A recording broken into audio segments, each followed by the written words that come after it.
compatriots. Morning, Chair. How are you? Good and aside. I'm Shodi. Morning, Chairperson. How are you? I'm good Morning. as well. Morning, comrade. Okay. So far, so good. Great. But I must just Moshodi, is Bloemfontein still under lockdown? No comment, Chair. No comment. I'll call you after.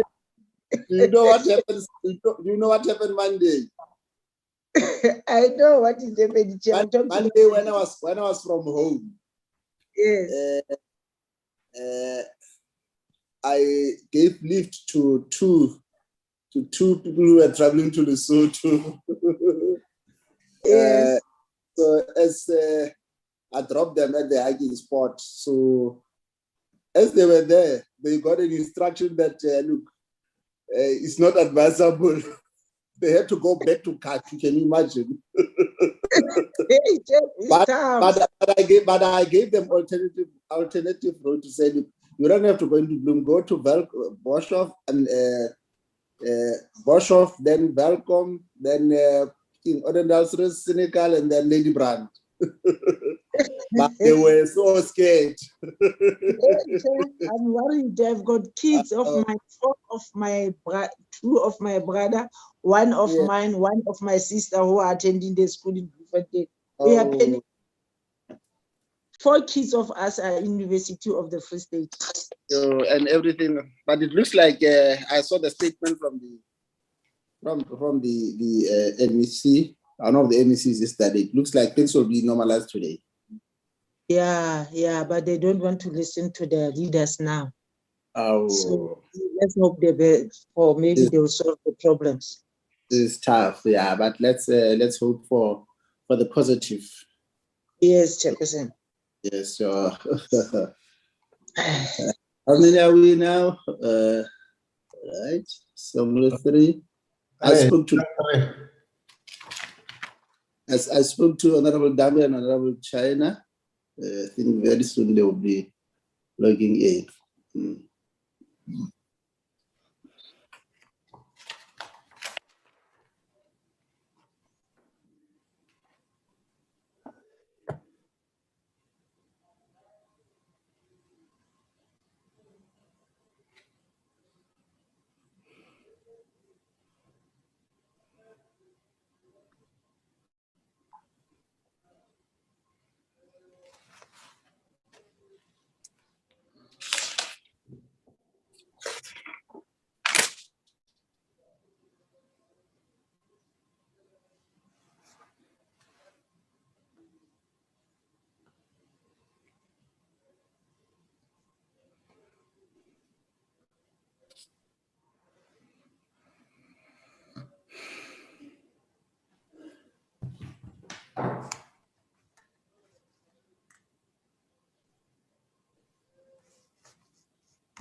Chairperson.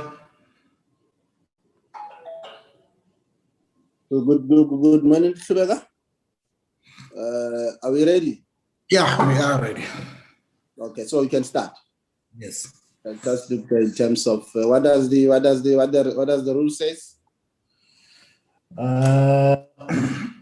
In terms of rule number 155. Yes. It says, except when the question is decided, the business may proceed irrespective of the number of the members present. So we are four members now, so we can proceed. Okay, good. We are not going to adopt today. Oh, beautiful. Yes. I'm hoping that other members will log in, like Honorable Dango.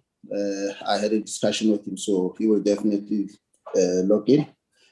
But the rules makes provision for us to proceed with what we have.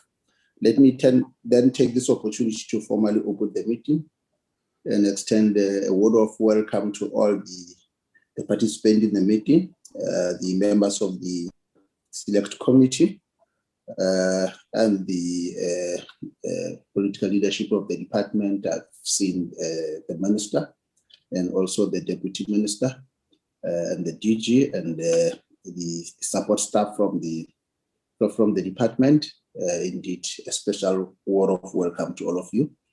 The parliamentary staff, committee secretary and the researcher, and also the other guests from the parliamentary monetary group and also the media. You are all welcome. Today's program is to receive the annual performance plan of the Department of Transport. As we all know, we are in the middle of the budgetary processes, and it's important that we get an opportunity to receive from the department the progress that we are making in terms of implementing the overarching policy imperatives of the department, how within the context of the entities of the department and in partnership with the provincial and local government, how far we are doing in terms of ensuring that there is mobility and access to social and economic activities, the issue around modernizing passenger rail infrastructure and improving an integrated public transport. These are the issues that came very strongly from the strat plan, and therefore today's platform will mainly be to get a sense in terms of how far we are around that, the extent to which we are able to exercise oversight over those entities, the Central Main Line and also the Pretoria Mabopane line, progress around the Moloto Road, and more than that, our commitment in terms of ensuring that job creation remains at the center of our programs. So without any waste of time, let me just give over to the committee secretary to register the apology. Of course, we are mindful, honorable members and the minister, that today's by-election, and we chose the wrong date because most members are on the ground trying to consolidate there are various political parties who hold on the state power. So it's a matter that definitely influences the attendance and non-attendance, but also what we are doing from our side. We're happy that members are also part. I've noted Honorable Dodofu as an alternate. Your presence is highly appreciated. Over to you, Committee Secretary. Thank you, Chairperson. As you have already alluded, that today's meeting, we've got a number of members who are not available due to by-elections that are busy going on across the country. Therefore, the following members has formally tendered their apologies. Those members are Honorable Bratateth, who you said he might join us. Honorable Dango also, he may join us. Honorable Matebula, Honorable Boshoff, and Honorable Aplain. Thank you, Chairperson. Thank you, Committee Secretary. Without any waste of time, let me give over to the Minister. I know that the election program is also close to the Minister's Act. So it means your team will be economical in terms of the information that they share with us, given the fact that members want to also take part. But the importance of the work that we need to do can't be held hostage by those processes. Over to you, Minister. Thank you, Chair. Thank you, Chair, and honorable members. Chairperson of the Select Committee, Honorable Kenny Mwemang, Deputy Minister of Transport, Medical Aid Makati, honorable members of the committee, Director General Mr. Muyemi. We are pleased to brief the Select Committee on our strategies and plans to ensure that transport as a sector plays a meaningful role in enabling access to economic opportunities for the citizenry. Our strategic plan outlines measures we will implement, making our contribution to the country's economic reconstruction and recovery. I have no doubt that you appreciate fully the disruptive effect of the onset of the COVID-19 pandemic on our plans when we came into office in 2019. Not only do we have to play catch up, but we also had to revise our targets and re-examine our ambitious goals in the light of the budget constraints brought about by the pandemic. An integral part of adapting to the new normal is to do more with less while tackling corruption and wastage aggressively. Chairperson, our resolve to raise the bar on clean governance and ethical leadership has never been greater. As we appoint boards for our various entities, we demand the same commitment to them and codify this commitment in the form of shareholder compacts and performance agreements. This is imperative if we are to optimize performance and deliver to the people services that will improve their life.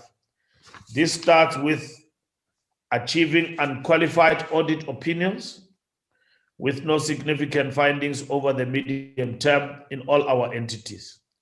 Guided by the findings of the Auditor General of South Africa, we will be paying particular attention to specific areas in order to improve governance across all our entities. This includes, among others, elimination of wastage and fruitless expenditure, reduction of irregular expenditure, resolution of reported incidents of corruption, establishment and operationalization of ethics structures, and compliance to the 30-day payment requirement. The department and its entities will report on this on a biannual basis. The revised strategic plan and annual performance plan for 2021-2022 of the department needed tighter alignment to the National Development Plan, the medium-term strategic framework, and the performance agreement I signed with the President.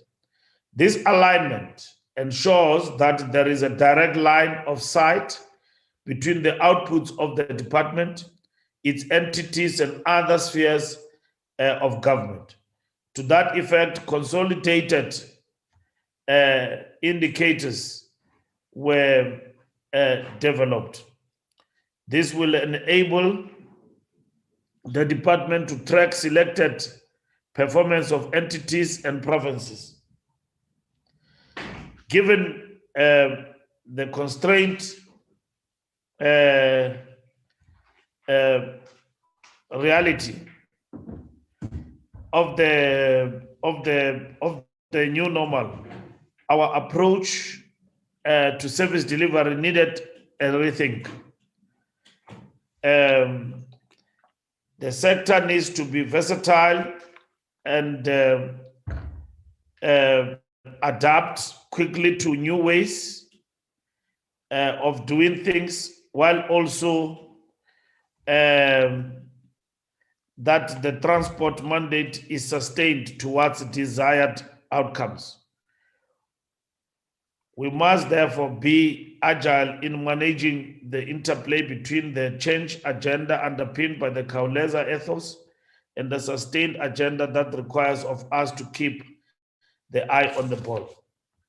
As part of the public sector's pursuit for transformation, there was also a need to ensure that all our plans and reports are gender responsive. To that effect, we have embarked on a process of ensuring that all sectors' functional areas are mainstreamed. The sector has been identified as key for job creation, mainly due to its capability to use labor-intensive methods in the implementation of infrastructure. Other areas identified for mainstream include, but not limited to, employment, equity, and filling of vacancies. In the public transport space, all planned infrastructure should comply with universal access. Addressing and ending gender-based violence is one of our key priorities in the taxi industry. Chairperson, in line with the priorities of government, we have lifted, among others, 5 critical interventions that are key: tackling the traffic management, stabilization of the road accident fund, stabilization of PRASA, accelerating the implementation of the revised taxi recapitalization, addressing central liquidity.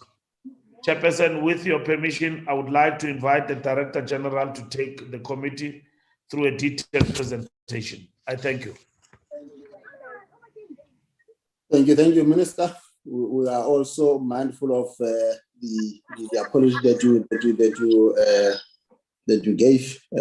So we are happy with your presence. Over to you, DG. Thank you, Honorable Dango. You are noted. Thank you.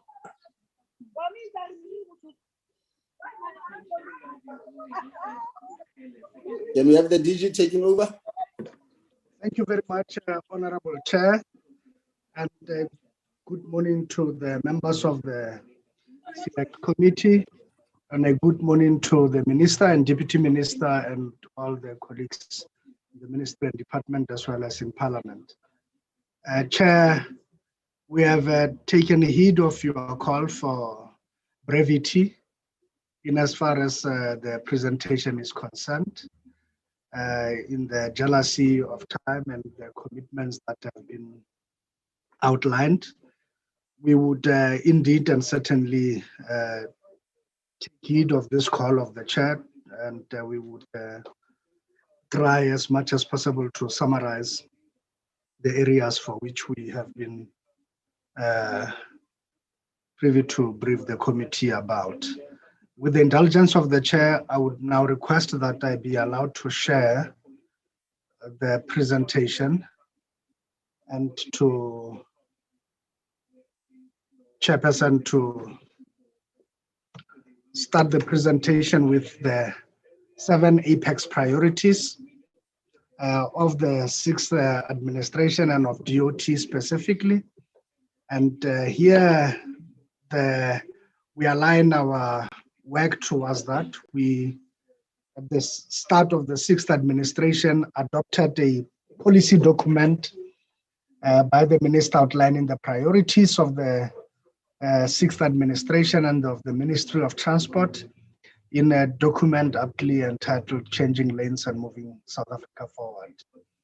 We infused the priorities and used them as our true north for our strategic overview of the DOT and went further, Chair, to revise our strategic plan for 2020 to 2025 and ensure that all of that priorities are infused into this as what we need to take forward as is what is aligned to both the NDP as well as the medium-term strategic framework of the whole of government.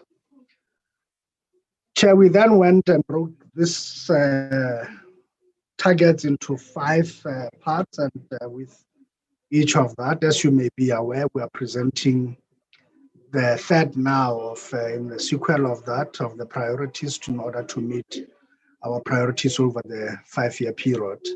And the annual performance plan for 2021 to 2022 seeks to actually encapsulate the targets of what we intend to achieve in the next year.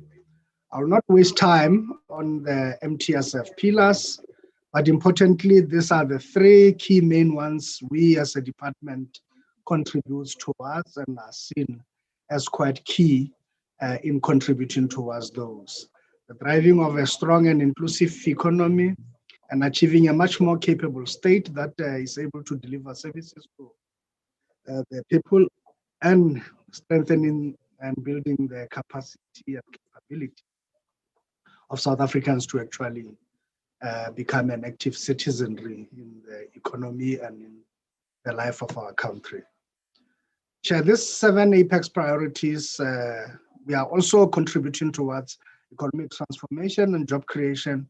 We do contribute, albeit in a skewed manner, to the other priorities as well, including on education, skills and health, also contributing in the issue of the social wage by providing reliable quality services, and to also social cohesion and community safety, and ultimately with our role in a better Africa for and a better world in terms of the leadership South Africa has taken at many of these multilateral forums. Now, in as far as the Minister's priorities as aptly captured in the document I spoke about, Minister speaks to the committee now about the Khawuleza ethos that we're infusing within this, trying to speed up what we are doing.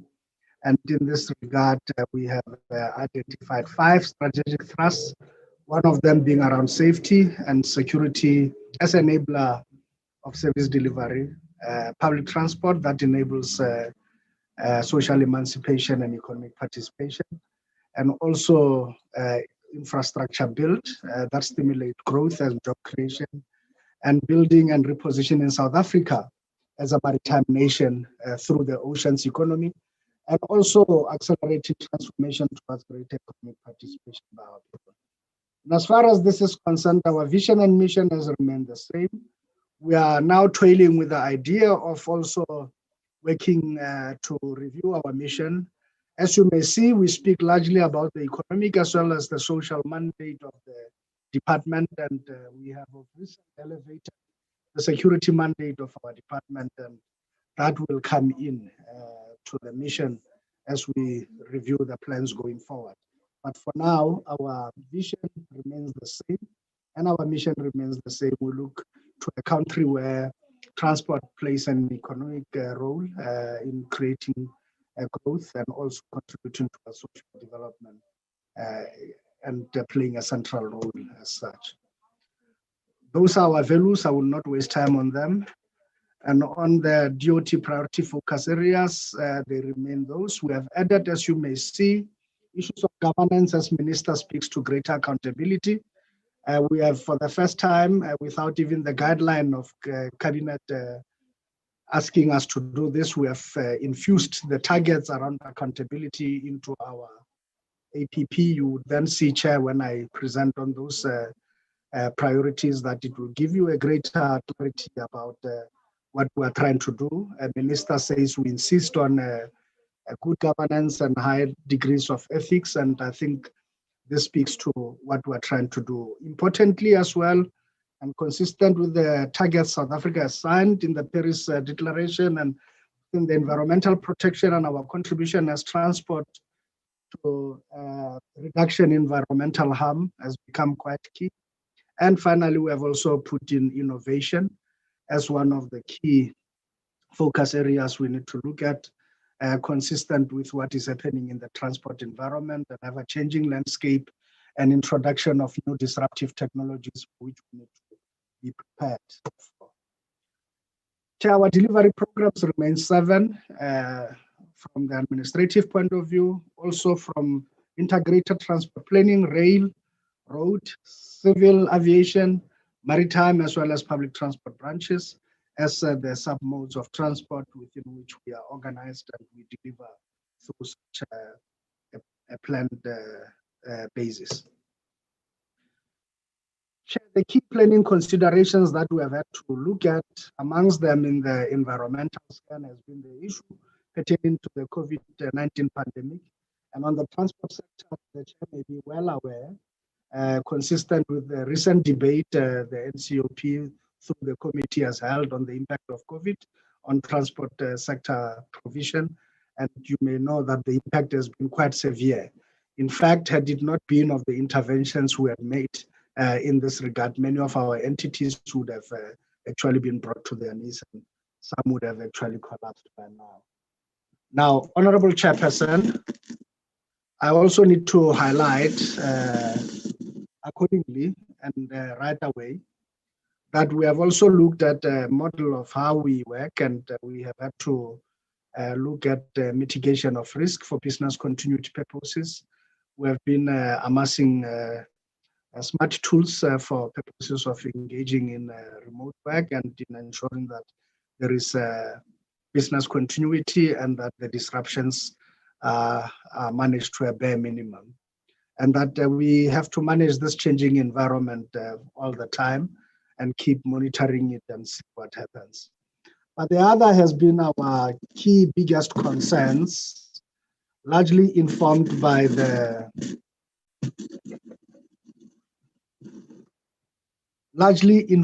chair by the considerations around the budget cuts and reprioritization of resources over the medium term.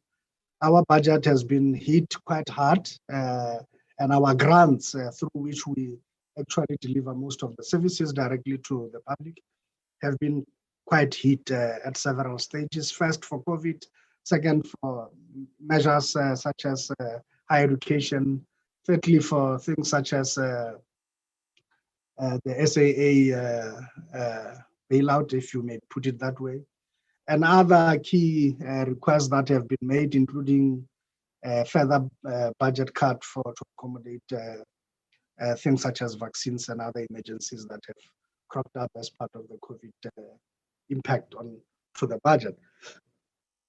Consequent to this, we have also prioritized, and I think the committee may well be aware about our prioritization exercise that took place and also that subsequently got gazetted as part of the subsidy process of the Minister of Finance in Parliament and with the Appropriations Committee, and also our review of the MTSF targets that at the time of tabling they were not finalized, and we had to do post approval of the revision of the MTSF through Cabinet.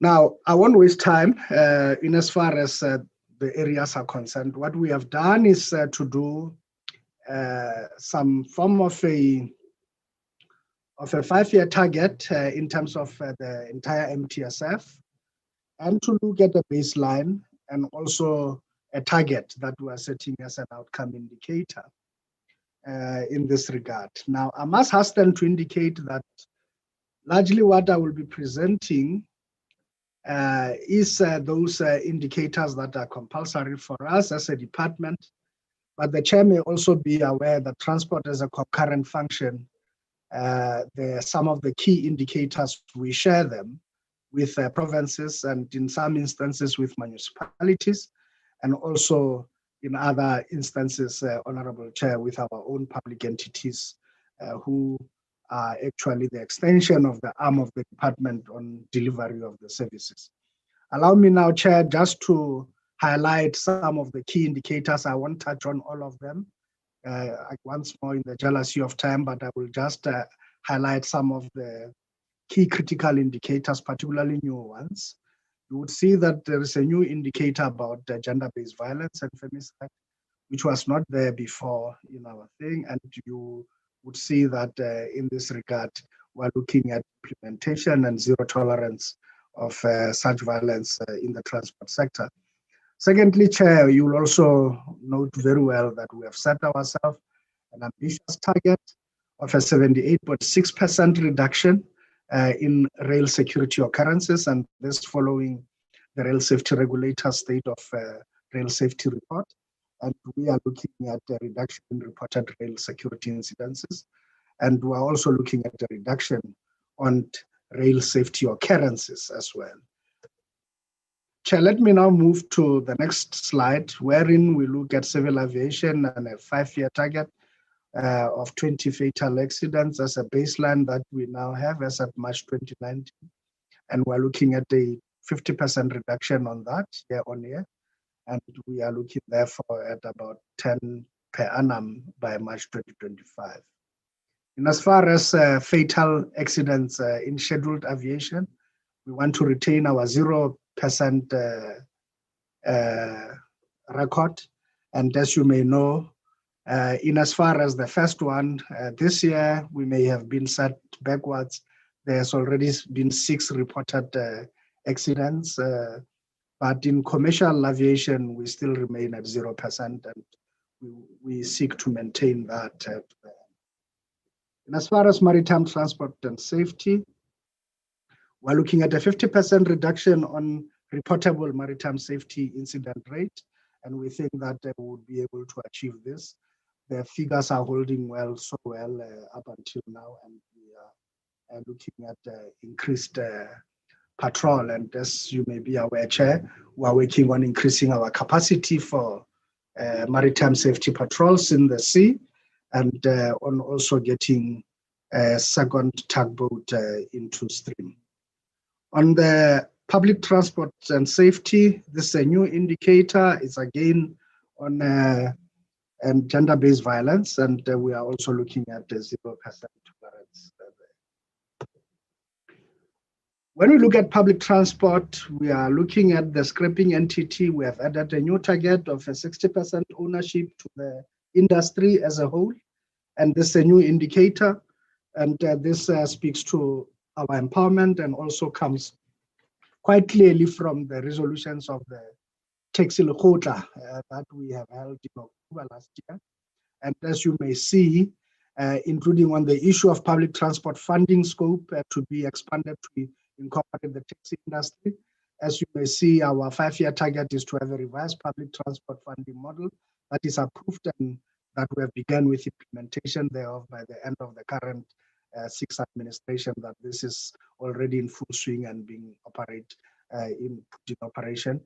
And this too comes from the taxi lekgotla. It's one of the agreements we have reached at that point to say that taxis must be subsidized as well and must be brought in.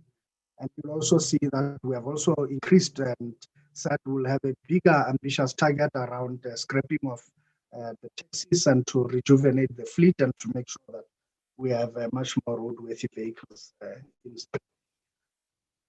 So in many ways, Chair, it will show by inclusion of this that the taxi lekgotla held in October last year was not necessarily a talk shop, and that many of the resolutions have found themselves into our official documents with targets that have been set to be monitored, and that the representatives of the people in Parliament can then have oversight over us in as far as getting this work done. I now move, Chair, to the integrated public transport networks. I will not waste time here, but one of the most exciting things, and we're trying to do, Chair, you'd recall that when we started with the BRT, the operating hours were 10. We have since increased those gradually over the years to 14, and then to now where they are sitting at 16 hours in a day, where BRTs are operational. We now want to increase that to 20. We are consistent that by 2025, we should be a 24-hour operation for these buses, and that there should be a schedule that covers all the time for people to be able to travel and to find ease of travel in the cities. In as far as the number of districts that are being assisted with develop the IPTN plans, We're working with 6 districts, and we want to increase this over the medium term to 10 districts altogether. And you will also see that we want to increase the distribution of bicycles. Our baseline now is at 90,000 bicycles. We want to increase that by 30,000 more to 120,000 bicycles by March 2025. And we also are being quite ambitious. We are confident in what we are doing in the rail environment to then take the number of passenger rail trips from 132 million to 311 million as we recover services right across the entire passenger rail commute value chain. Chair, I'll now move to the issue of SANRAL, and we are working here on the issue of GFIP. I know it's an important matter in this regard. We still have, because legally speaking, Chair, until a solution has been announced and found, GFIP is still a legal obligation on the part of the department and the citizens of the country, and therefore we're looking at the user pay principle and its enforcement, and albeit with a pinch of salt that we're awaiting a final decision on this matter, which may actually mitigate and actually have a revised target in this regard. Nevertheless, Chair, we're also looking at the overall condition index, the OCI, for all our entire national road network, and we're looking at an improvement in this regard and getting it back to 100%. This, Chair, is dependent, honestly, on what happens with the earlier target and with GFIP. Right now, SANRAL is struggling with raising the sufficient bonds and sufficient resources in the market to be able to do that. When we look at the provincial road network, we're looking at a 5% increase in terms of maintenance work that is being done now, both on the paved and also on the unpaved roads. And we are looking at also improving the drivability of these roads and their OCI index. On the decent jobs, we are looking in, as far as SANRAL is concerned, about 33,500, and on the provincial road maintenance program, about 500,000 jobs. Chair, we want to improve on the train sets availability, and we want to take this ultimately with about 238 more train sets, and we want to recover about 271 train sets over the 5-year period from a meager 23 train sets that are operational.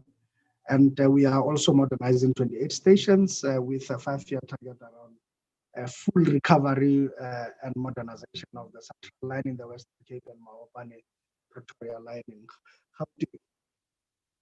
We're also looking at finalizing the private sector participation framework and also the high-speed rail framework and the 33,000 jobs created through BRASA in this regard and on the value chain. And also at AXA on the infrastructure program, about 69,103 jobs.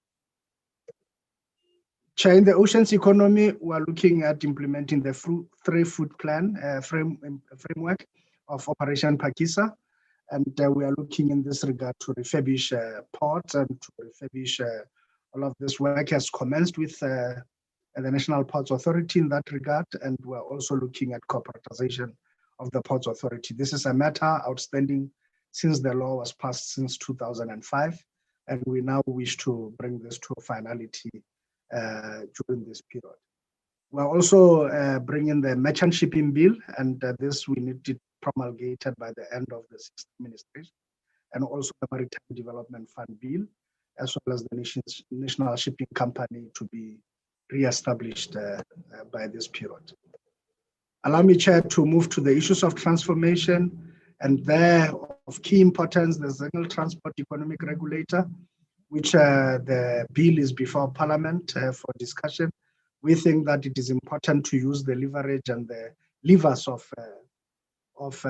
regulation to enforce some transformative imperatives, including the sectoral charter, BE charter, as well as including on the other key imperatives such as the empowerment of youth women through procurement.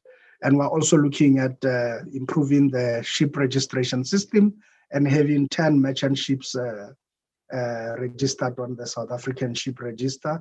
Up to now, Chair, it may please you that one more ship has registered, and we have 5 ships now, ships that are registered on our shipping register, and we are looking at the end of the period to have doubled that number.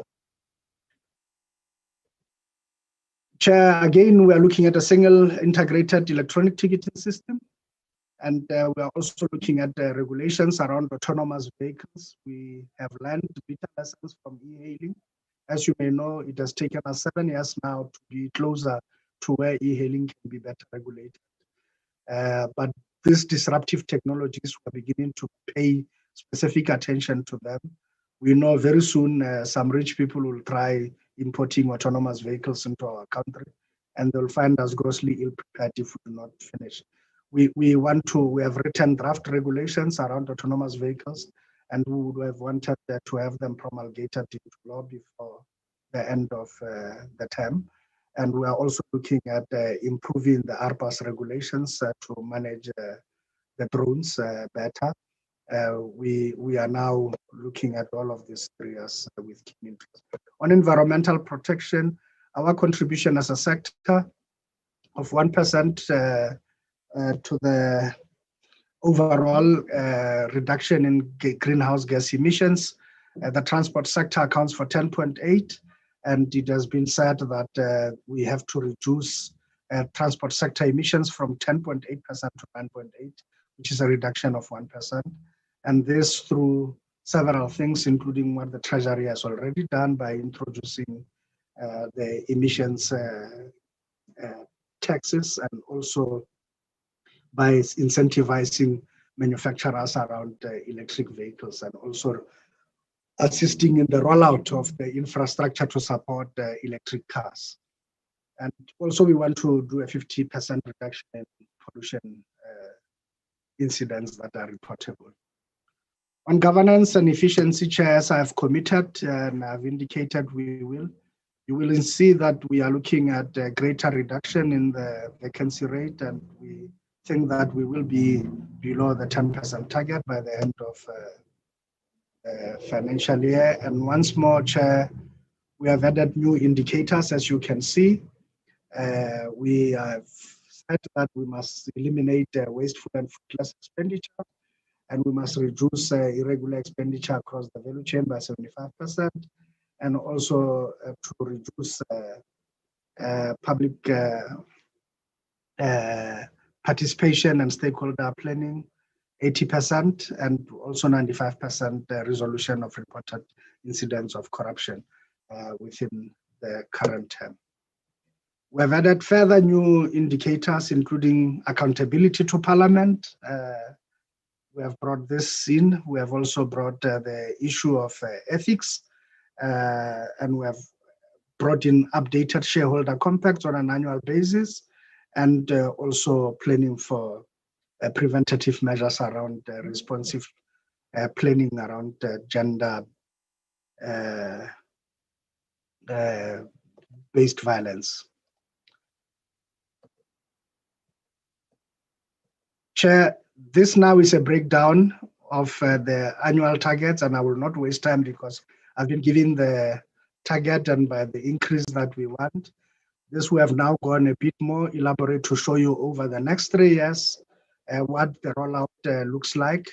And in the jealousy of time, I will not waste the committee's time in this regard because it's in an indirect repetition, only showing the middle and the outer year of the 3-year medium-term framework. But the targets remain the same, as you can see right across. And you will also see that in other instances, we have gone quite elaborate to indicate by what percentage in which of the years in the MTF are we looking at achieving this.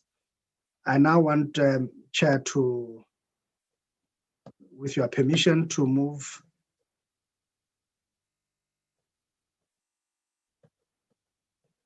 to the later slides that will indicate for us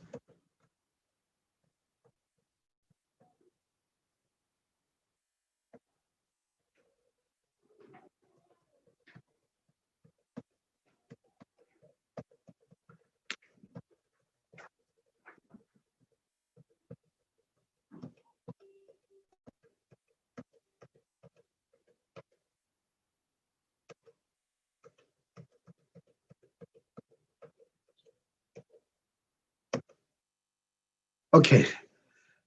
Chair, here we look at, I'm sorry, I need to move further, Chair. This is an elaboration of what I have highlighted, but I think perhaps it may give the committee a better view of what we are planning in infrastructure. Chair, the Mawapane and Central Line, I've spoken about them, but we're looking at an investment for Mawapane of about 1.7 billion and Central Line about 1.6 billion. And Chair, you will see these are the road corridors we're looking at upgrading, and those that are totally new as greenfield projects. And you would see where we are and by when we intend to have finished what. And I think of import to this committee, having raised a number of questions before, you will take interest in number 3 there, the R573, the Moloto Road, and that tells you where we are with it. And we're looking at completion date of 2024 at a total cost of approximately 4 billion. And this is what we are doing. The work has already commenced, as indicated previously in other areas. And of import as well is that we have plans for the improvement of the Kranskop to Polokwane, an upgrade of several sections in that at about 140 kilometers. This will answer the concerns the people of Limpopo have had before, Chair, raising the issue of why, when the toll gates have come to an end of a lifespan, we don't remove them. We have agreed to refinance that and to raise new debt on them so that we can improve the roads further. The earlier sections we have done have been paid for, so now we are doing the new sections. So we will retain the same toll gates, unfortunately, but the roads will become much, much more safer and they will be upgraded, as you may see there, at the funds that we're looking at.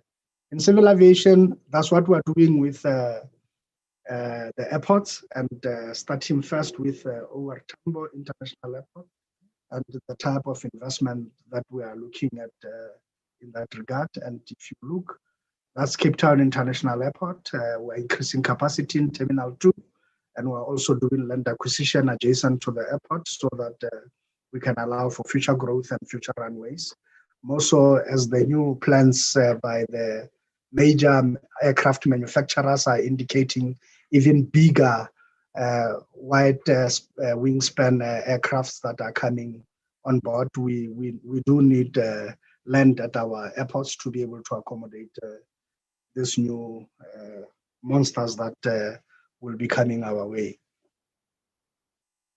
Chair, if you look at again the other investments that we seek to do in this regard, and that shows you the issue around infrastructure, around parking, around technology, and all the other things we want to do at airports. And you also can see the issues of CCTV replacement with new technology that also takes facial recognition, and also business intelligence and data analytics as we're making our airports much more safer.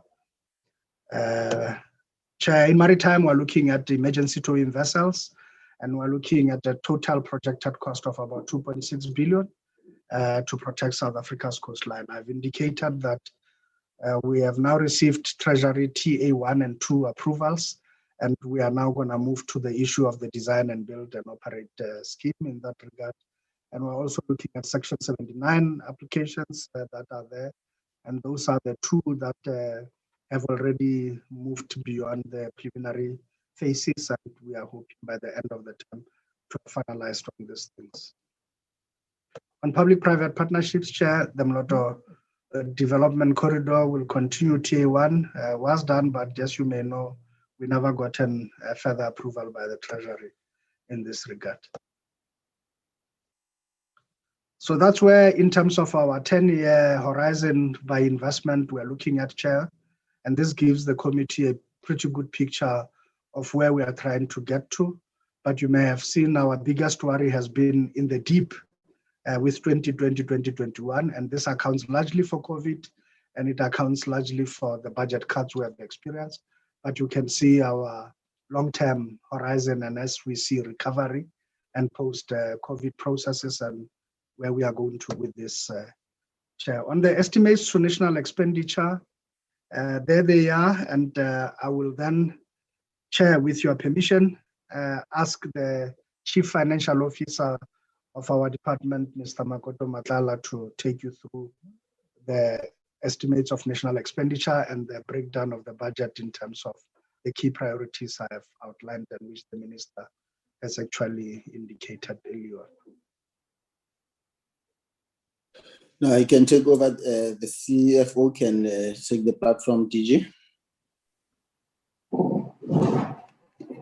Thank you, and good morning, Chairperson, good morning, Minister and Deputy Minister, and good morning, honorable members, colleagues. Thank you for the opportunity to present the estimate of national expenditure. You can see, Chairperson, in the previous slide that the trend of the department was increasing, but however, as DG have explained, in the year 2020 and 21, there was a dip which was largely due to the challenges we faced, where there was a special budget adjustment to look into how we can support the fight against the pandemic. If we go to the next slide, Chairperson, you will see that the budget is allocated in terms of the programs. You can see that we've got the administration, integrated transport planning, rail transport, road transport, civil aviation, maritime, public transport.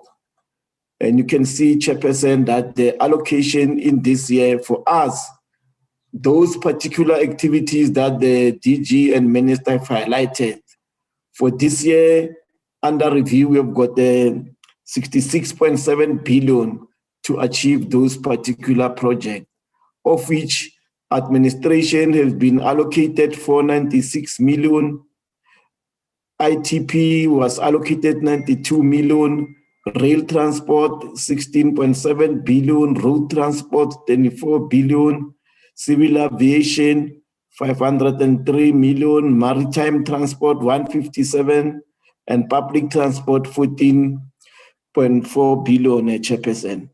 On this slide, the highlight which I want to share with the committee is on Program 3, Rail Transport. In the rail transport, as you could have seen in the presentation of the strategy, that there are many projects allocated to the rail transport modernization and so on. This budget is expected to increase at an average rate of 29%, and is mainly due we already experience reduction on capital allocation in delays of the rolling stock fleet renewal program, along with poor spending on the rail infrastructure and the effects of COVID-19, specifically due to lockdown restriction. This necessitated the reprioritization of funds to support other transport sector activities. If we look at the allocation of civil aviation, it is expected to decrease at an average of 51% from the 2.7 billion in 2021 to 319 million in 2023-24 due to the capitalization of Airports Company South Africa, which needed support due to travel restrictions during the pandemic. So if we go to the next slide, Chairperson, here you can see that the budget of the Department of Transport, where it is mainly going, if you look at compensation of employee, it translates to 1%. And then if you look at goods and services, also 1%, but largely what I wanted to highlight with this graph, Chairperson, is that 98% of our budget goes to our transfers and subsidies. This is the allocation to the provinces as well as to our departmental entities. So I also want to share a slide, Chairperson, which shows the budget in terms of economic classification, where we focus on the compensation of employee, allocated 531 million, our goods and services is 885 million. In our transfers, 65 million, and payment for capital asset only 5 million. In total, it ties back to that 66.7 billion. Now, the next slide, Chairperson, it just gives the budget summary, of which, if we look at the trend of our budget allocation over the period, you realize that there will be 248 million reduction over the MTF from compensation of employees. And we are compelled to remain within government expenditure ceiling for compensation of employees. Spending in this item is set to decrease at an average of 0.3% from 536 million in 2021 to 531 million in 23-24. Then if I go to the goods and services, you'll see that in the MTF, 180 million have been reduced on the goods and services. The spending is expected, however, to increase at an annual rate of 2% from 909 in 2021 million to, from 849 in 2021 to 909 million in 2023 and 24. If we look at our main cost driver, which is transfers and subsidies, there is a general reduction of 6.5 billion over the MTF period from the transfers. And this is summarized as follows, Chairperson. I'll just touch on one or two of them. 256 million will be reduced from the PRASA mainline passenger services, and another 162 million for the PRASA metro rail operation, and another 178 million for the rail maintenance operation and inventories. If you go further down, you'll see that the public transport network grant will be reduced by 1.2 billion, as well as if you look further down, you'll see that 2.4 million will be reduced from the bursaries of employees. However, Chairperson, we have the following addition which were effected on our transfers. First one is the 551 million for the South African Civil Aviation Authority, as well as 525 on the Road Traffic Infringement Agency. And this is specifically earmarked for the rollout of the ARTO Act, Chairperson. I also want to, in the next slide, highlight to the committee in terms of the allocation for our goods and services. There are main cost drivers, which I can call that, just highlight few of them, which are on our departmental procurement plan. Your office accommodation at 65 million. And we have got also an allocation for Marine Rescue Coordination Center for 16 million. We've got the accident and incident investigation for SACA at 37 million. We've got the allocation for watchkeeping services at 82 million. We've got the allocation for oil pollution prevention services for 60 million. If we go to the next slide, Chairperson and committee will see that for taxi scraping administration, we've got 134 million. And for the monitoring of the conditional grant of 11.7 million. Furthermore, if we go down, one of the cost drivers will be your National Land Transport Integrated System upgrade of 15 million, and the Shoba Kalula bicycle program allocated 23 million. So those are the highlights of our goods and services. If we go to the transfers, just to touch on some few of them in the interest of time, Chairperson, then you look at the conditional grant that we transfer to our provinces. the provincial road transport at 11 billion, the public transport operation at 7 billion, the public transport network at 6.5 billion.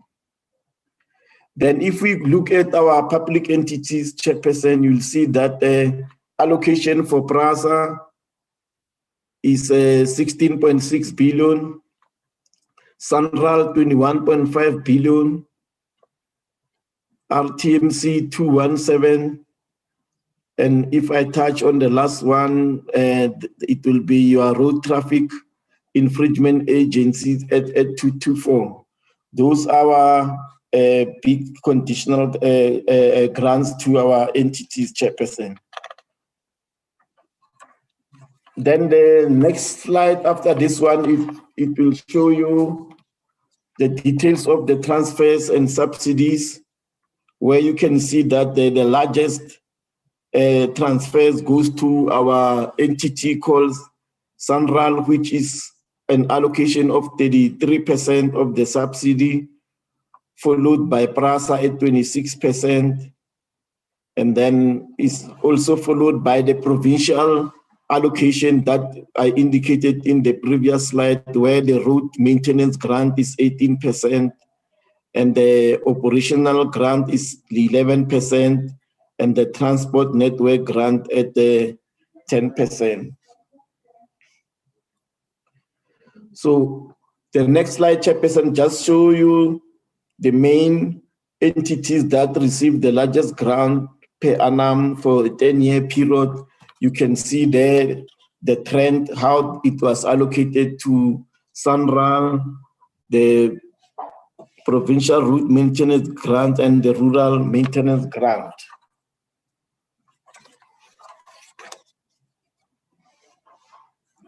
In terms of the Sanral transfers to the agency, is accounting to 31% of the transfers of the department budget over the medium term, and is expected to increase at about 3%. And in terms of the provincial road maintenance grant, the allocation is 37.5 billion over the MTF period,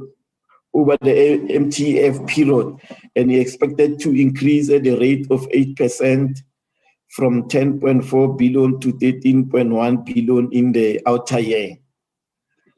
Then on the rural route asset management, allocation to the rural route maintenance grant will receive an allocation of 340 million over the MTF period at an average increase of 2% per annum. If we just have a look at the public transport allocation, you can see the allocation for PRASA, provincial transport network grant, as well as operation grant, and lastly, your taxi recapitalization. If you look at your PRASA allocation, transfer to PRASA accounts to about 27%, which is 56.9 billion of the departmental budget over the MTF period, and is expected to grow at an annual rate of 29% over the medium term. And over this period, the capital transfer to PRASA are expected to increase by 700 million in the 2021 financial year to 12.9 billion in the year 23-24. On the public transport network grant, we are expecting an increase of 3% from 6.7 billion to 7.4 billion in the year 23-24. On the taxi recapitalization, we are expecting an increase of 32%, which is mainly due to the cabinet-approved reduction of 2020-21. This allocation is to fund the scrapping of all taxi vehicles and mostly is depending on demand. Thank you, Chairperson. That is the allocation for the Department of Transport and its analysis. Thank you, Chair. Thank you, CFO. Are we done, DG? If I may ask. We are done, Chair. Thank you very much to you. My pleasure, my pleasure. Having had an opportunity to receive the brief opening remarks by the minister outlining the context within which we must receive the DG presentation. I want to believe that now it is the right time for us to invite honorable members to probably engage with the presentation from the team. The floor is open, honorable members. Honorable Mushodi, Chair. Yes, Ma'am Shori can hit the ground running. The floor is yours. Thank you very much, Honorable Chairperson. Let me start to greet Honorable Minister and Deputy Minister, and also thanks for presentation by the DG. My first question, Honorable Chair, I just want to check, can department also provide the names of the rural municipality to which it will distribute bicycles in 2021 and 2022? That is my first question, Honorable Chair. The second one, I just want to check, can department indicate the stakeholders it will consult with the review of the existing public transport funding models in the third quarter? That is my second question, Honorable Chair. The third one, on the issue of 160 bursaries to be managed by the department, if can the department give us the field of the study that the bursary will focus on, and also the breakdown in terms of gender representatives, as well as the racial demographic on the recipient of 160 bursaries, Honorable Chair. That is number 3, Honorable Chair. And also another question, Chair, I just want to check what will be its activities in quarter 1, 2, and 3 pertaining to the implementation of the stakeholders plan. The last one, Honorable Chairperson, if maybe also department indicate the stakeholders it will be consulting with on the national rail bill in the second quarter, Honorable Chair. The last question, Chair, on the issue of the filling of vacancy of the department. Mine is just the request of the minister to not forgetting the issue of the gender parity when they are going to fill the vacancy rate within the department. Lastly, Honorable Chairperson, let me also applaud the department to have unqualified audit. Thank you very much, Honorable Chair. Thank you, Honorable Mushodi. Honorable Dodovu. Thank you very much, Honorable Chairperson. I'm going to start by appreciating the presentation from starting from the minister to the 2 officials in the department. Just listening to the strategic thrust of the department, what the department seeks to do in terms of its strategic plan and the annual performance plan. This inspires confidence. It does show that the minister and the team are in charge.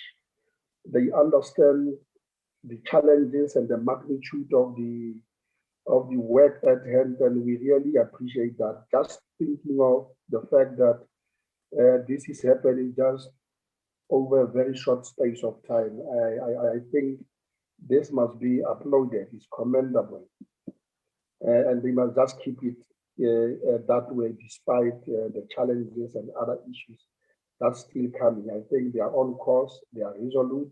What they are doing is okay. They need our support. We need to do that. Now, I've got 2 issues that I want to raise. Firstly, in relation to the SOEs, I think the department appreciates the fact that there is a need to focus on the state-owned entities. Some of them are riddled with malfeasances, as they point out, and it's quite important to instill the ethical leadership, ethical processes in that respect. And my view is that, and I'm sure Minister can elaborate on that, and my view is that don't look back, don't waver, just focus on what you're doing in terms of uprooting what is wrong within our state-owned institutions, especially those in the transport sector.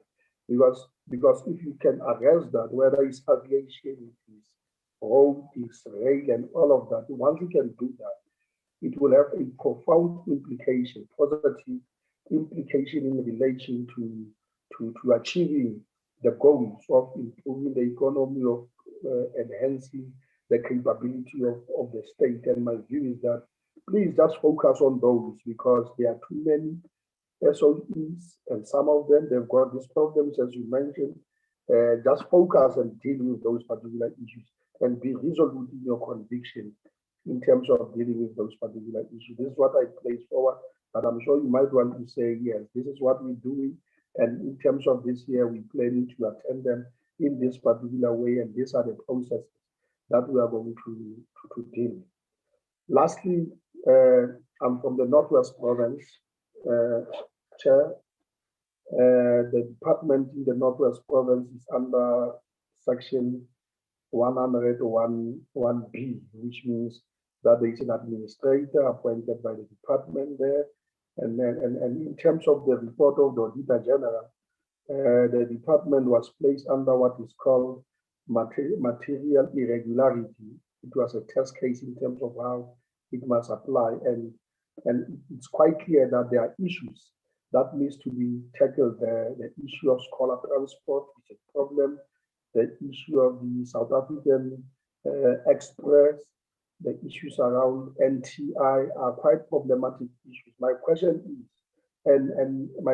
is, what support in precision does the department give to the Northwest Provincial Department of Transport in dealing specifically with those particular issues? Because, as I pointed out there, it doesn't seem to be ending or coming to an end in relation to resolving those particular problems. And as such, the issues of irregular expenditure, fruitless expenditure, and unauthorized expenditure have remained the way they are, and there are no improvements in that respect. And the question is, what kind of intervention the department can make to ensure that it resolves those particular systemic problems in the Northwest Province. With that, thank you very much, Comrade Chair, the Honorable Chair. I'm very, very much impressed and happy about what I hear from the department. Thank you.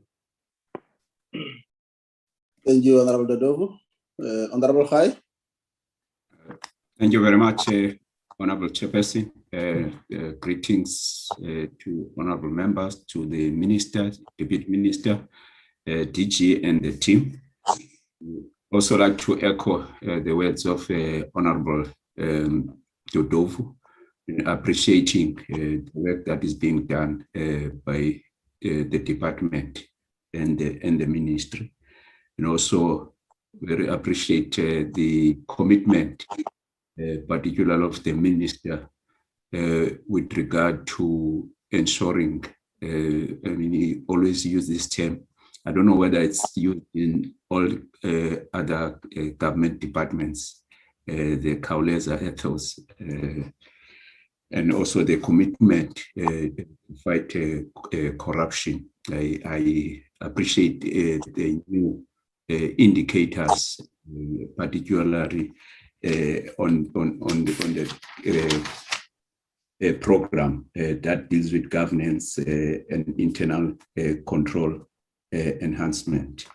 There are a number of new indicators there that want to ensure that the commitment of the department in fighting corruption. So we can hear and see the strides that the department is making in terms of the service delivery. Chair, we also are concerned, but we are aware that this is not only taking place in this department, the issue of budget cuts that is affecting the plans of government departments and leading now to government departments reprioritizing their programs. This is also affecting even Parliament. If I'm not mistaken, I think about 8% of the budget of the Parliament has been cut, which is affecting the work around oversight of Parliament. I just want to find out in terms of the questions with regard to the DG talks about the revised medium-term strategic framework 2019-2020, that once it is approved by the cabinet, it could then result in the revision of the plans of the department. Just to clarity as to when the cabinet is going to approve the MTSF 2019-2024. So with regard to safety and security, particularly in the transport safety, we received the statement from the minister through the administration of the committee, where about 189 crashes happened, I think during the Easter period, if I'm not mistaken, and also about 235 fatalities nationwide. In terms of the plans of the department, because some of these crashes are caused by speed, high speed. I've seen here in the Western Cape, they've got what is called the average speed cameras, or average speed over distance. I've seen that when I travel to the Eastern Cape from N1 to Beaufort West, and then the R61 between Aberdeen, between Fort Beaufort, Beaufort West, sorry, and Aberdeen. There are those cameras that are called the average speed cameras. I think they are doing a very good work in terms of ensuring. Noah, I'm also one of those people that when I'm rushing home, I would perhaps sometimes speed. But this has made a contribution in disciplining myself. I suppose that other road users as well. My question, therefore, whether the department should not consider having those also in provinces where they don't exist, because I think it could go a long way in contributing to the reduction of crashes that are caused by speeding. But also, what is also contained in the statement by the minister, which I concur with, is that we recently we're seeing that people are building houses, and also there are informal settlements around alongside along the national roads and regional roads, and about in the statement, the minister indicates that about 35% of people who died on the roads are pedestrians. I don't know whether we should not also consider around now with these new settlements, consider having bridges around those road dangerous points, where people from these settlement or housings along the national roads and the regional roads where there could be a pedestrian crossing. So I think that's one of the issues that we need to consider. And the next point for me is that with regard to there's going to be a tax scrapping entity, which is in 5 years' time, about 60% of this entity will be owned by the taxi industry. I just want to know what will then be the role of government in terms of funding first the establishment of this entity. I'm interested to know the role of government in that, and also who will be the other participants in terms of the 40% ownership. On the issue of the integrated public transport network, there's a target of 10 cities and also 10 districts. If we could maybe get more information as to what will be these 4 additional cities that will be also have this integrated public transport network, and also which districts will be having this integrated public transport network. On the Gauteng Freeway Implementation Project, I know that together there's a 100% compliance level. But what I want to know, what is currently in terms of the baseline, the compliance level of the Gauteng Freeway Improvement Project.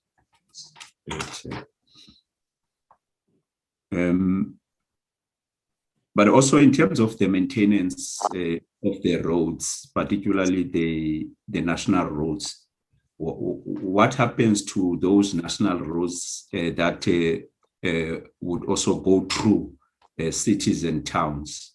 For example, you'll have, let's say, N2 going through Mthatha, for example, or Butterworth or King Williamstown. So what happens with regard to the maintenance of those roads? Are they the responsibility of municipality, or are they still responsibility of government or Sandra? I just want to know about it. I just also, with regard to rail, the DG talks about the private participation framework. And I just need more details with regard to what this framework entails with regard to this framework. On civil aviation, Chair, with regard to refurbishment and rehabilitation of airports, I see there's a mention of Tambo International Airport and Cape Town International Airport. We visited in 2019 the Aviation Authority, Civil Aviation Authority. No, AXA, sorry, AXA, if you remember, Chair. The presentation we received there was that we were given even pictures of those airports and the areas that were going to be refurbished. But I see now in these plans, there's only the mention of Tambo International Airport and Cape Town International Airport. There's no mention of the other airports, Port Elizabeth, East London, Bloemfontein, and others, including King Airport. I don't know whether it has to do with the budget cuts. So that's a question I just want to find out. Just on the issue of I think it was mentioned by the CFO, the rollout of the ARTO. When is this taking place in terms of the rollout?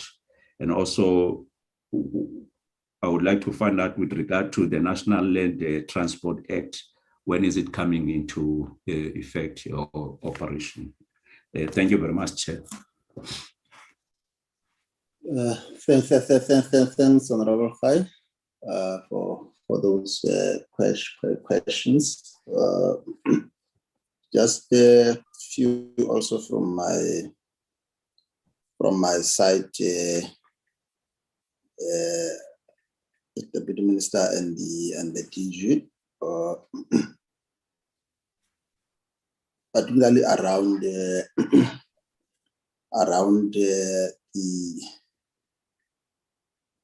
civil aviation. Key to me, there are certain corridors that are a bit busy and also hectic. Amongst them will be in the province of Northern Cape. The decision airport. I see that it is not under AXA, the management of AXA. I just wanted to probably get a sense in terms of the role that the department play in terms of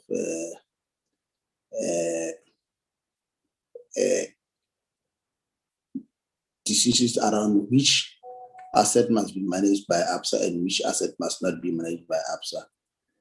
It's a point, like as Honorable Khai has indicated, I did pose to the leadership of AXA when we met with them in 2019. It's a busy airport because it borders both the manganese and the iron ore belt under what we call Hamahara corridor, and secondly, I see that because of the business of the area, even the road between the Kalahari manganese field around Hotazels towards the airport, because of the track, the state of the road is quite disheartening.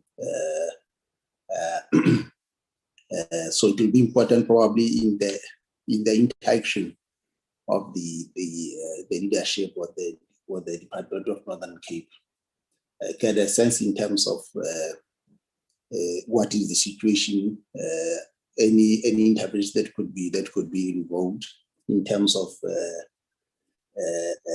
using the opportunities that are there to assist the province. I know that through the partnership of the province and the mine managers forum, that road is under construction, and the mine managers forum, I think they contributed something to like 289 million just in terms of rehabilitating that road. So I thought it's a point that I probably need to bring to the attention of the leadership. It's not only between Hotazel and Katu or Sishen. Right from Hotazel up to Pusmansberg, I suspect it will be one of the busiest road intersections because of the mining activities and the use of heavy trucks on the road transporting manganese and iron ore from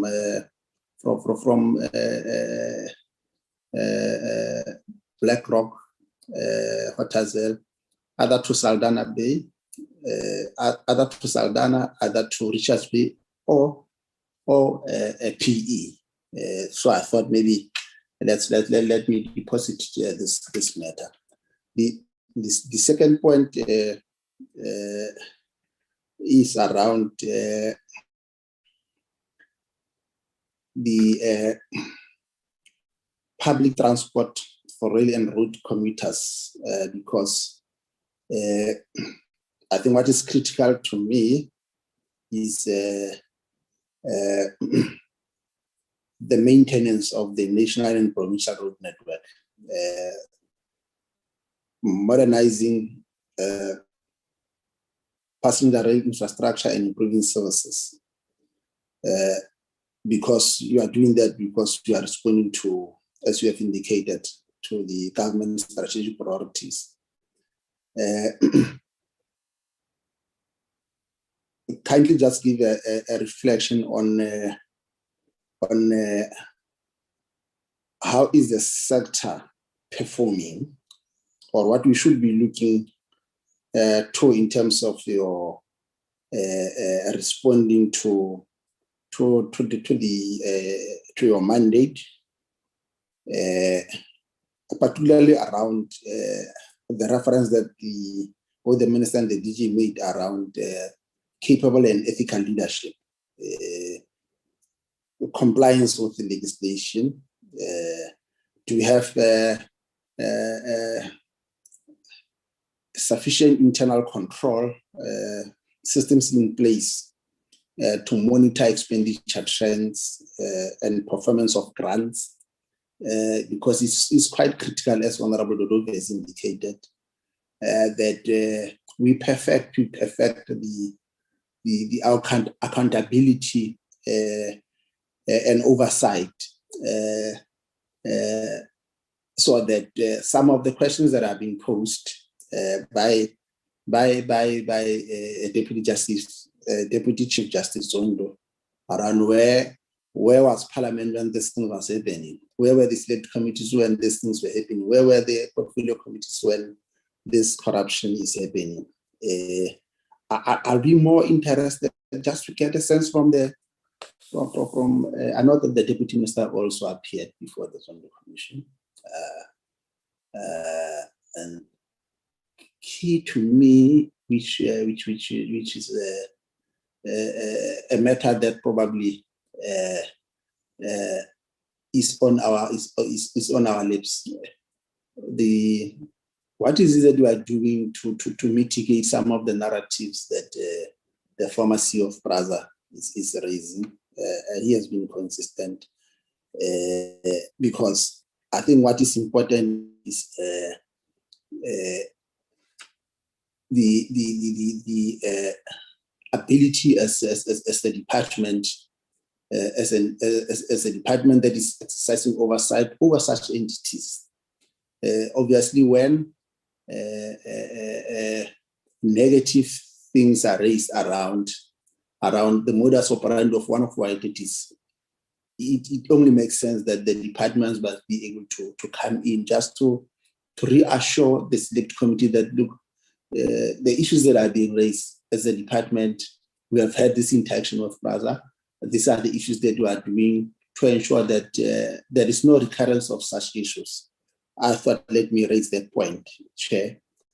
The second point is around, like as you have indicated, the issue around the job creation, not only from Brazza,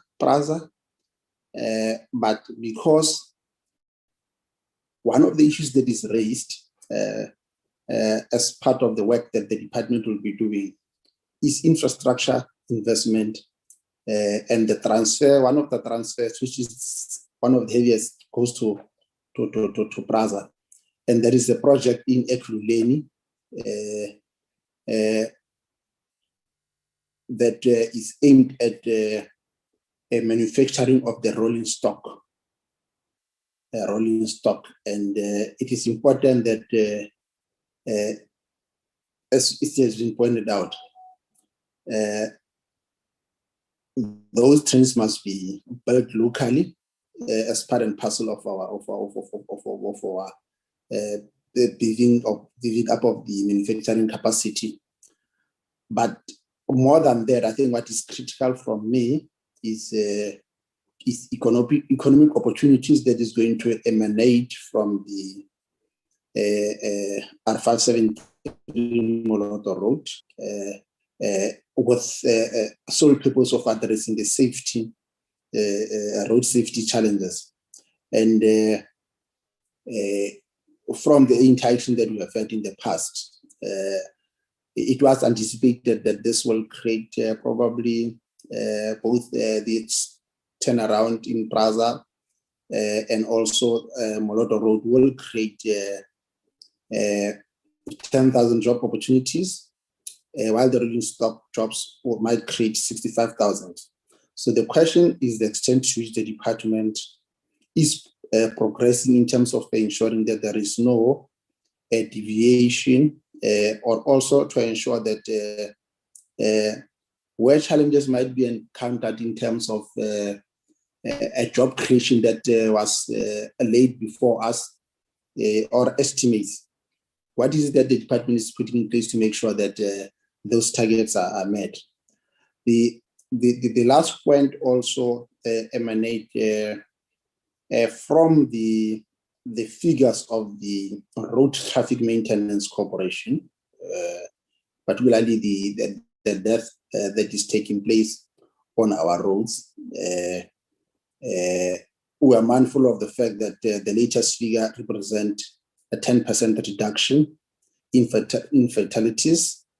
But the question that I want to pose, Chair, is whether the current road safety initiatives working in our country, is it capacitated enough to be able to further reduce fatalities within our current road network?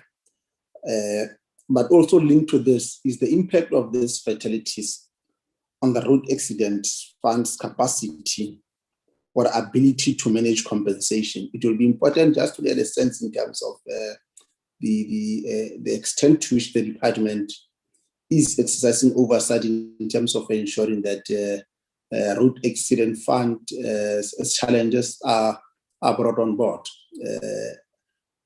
These are separate entities, but I think what is quite critical, likewise, the same thing applies to Sandral, as we have indicated, to Praza. What is important, like as Honorable Doduva has indicated, the degree to which these SOEs are put back on track to make sure that they are able to do what was rightfully envisaged them to do, to be able to support the ability of government, not only to create jobs, but also to have in-house capacity. Just the last one on the, I know that at some point in terms of the integrated public road network, Rustenburg municipality was one of the municipalities that was the beneficiary. What is the situation? What is the latest with regard to the challenges that are envisaged at some point around the BRT in that area? Thank you, DM and the DG. Let's probably start with the DG and then see if the DM will be around by then. Thank you, DG. The floor is yours.